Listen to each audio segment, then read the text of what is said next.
जंगल के बीचों बीच एक ऐसा बंदर रहता था जो अपनी शरारतों और चालाकी के लिए पूरे जंगल में मशहूर था। उसका नाम था मोंटू बंदर।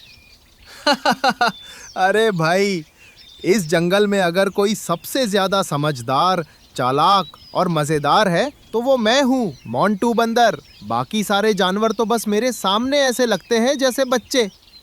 मैं तो चाहूँ तो किसी को भी अपनी बातों में फंसा सकता हूँ। उसी जंगल के एक कोने में एक मोटा ताजा भोला भाला भालू रहता था जिसका नाम था भोलू। लेकिन उसकी एक कमजोरी थी और वो थी उसका लालच। अरे यार, ये पेट भी ना कभी भरता ही नहीं। सुबह खाओ तो दोपहर में भूख लग जाती है, दोपहर में खाओ तो शाम को फिर से। अगर खाना ही जिंदगी है तो मैं तो इस जंगल का सबसे खुश इंसान हूँ। मोंटू पेड़ पर बैठा बैठा सब देख रहा था और जैसे ही उसकी नजर भोलू पर पड़ी, उसके दिमाग में एक शरारती आइडिया आया। ये भोलू भालू तो पूरा खाने का दीवाना है। अगर मैंने इसे थोड़ा सा घुमा दिया तो ये खुद ही जाल में फंस जाएगा। आज तो कुछ ऐसा मजेदार खेल खेलूंगा कि मजा ही आ जाएगा। मोंटू तुरंत पेड़ से कूदकर भोलू के पास पहुंचा और मीठी मीठी बातें करने लगा। अरे भोलू भाई, तुम यहाँ अकेले बैठे क्या कर रहे हो? मुझे अभी अभी एक ऐसी जगह का पता चला है जहाँ इतना सारा शहद है, इतना सारा कि तुम खा खा कर थक जाओगे, लेकिन शहद खत्म ही नहीं होगा।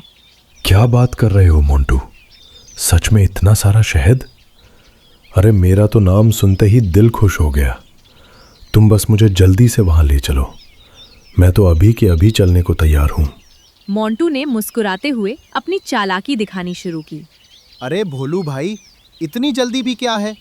वो कोई साधारण जगह नहीं है।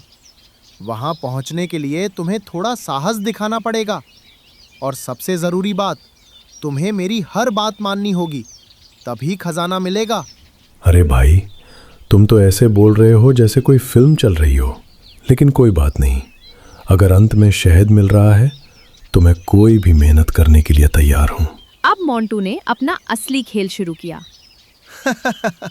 तो सुनो भोलू भाई, तुम्हें पहले उस ऊंचे पेड़ पर चढ़ना होगा, फिर वहां से एक जोरदार छलांग लगानी होगी। जैसे ही तुम नीचे गिरोगे, एक गुप्त दरवाजा खुलेगा और शहद तुम्हारे सामने होगा। अरे यार मोंटू, ये तो बहुत ऊंचा है। मेरे तो ऊपर चढ़ते ही हाथ पैर कांपने लग रहे हैं। अगर मैं गिर गया तो शहद की जगह अस्पताल जाना पड़ेगा। लेकिन लालच के आगे भोलू कुछ सोच नहीं पाया और उसने हिम्मत करके छलांग लगा दी। अरे मेरी कमर टूट गई, मेरे पैर भी जवाब दे गए। ये कैसा खजाना था भाई? यहाँ तो सिर्फ दर्द ही दर्द मिला। मोंटू, तूने मुझे बहुत बड़ा धोखा दिया है। मोंटू ये सब देखकर हंसी से लोटपोट हो रहा था। अरे भोलू भाई, तुम तो सच में बहुत भोले हो। मैंने कहा और तुमने बिना सोचे समझे कूद भी लिया। आज तो तुमने मेरा दिन बना दिया। इतना मजेदार सीन मैंने कभी नहीं देखा। अब भोलू को अपनी गलती समझ आ गई और उसके अंदर गुस्सा भर गया।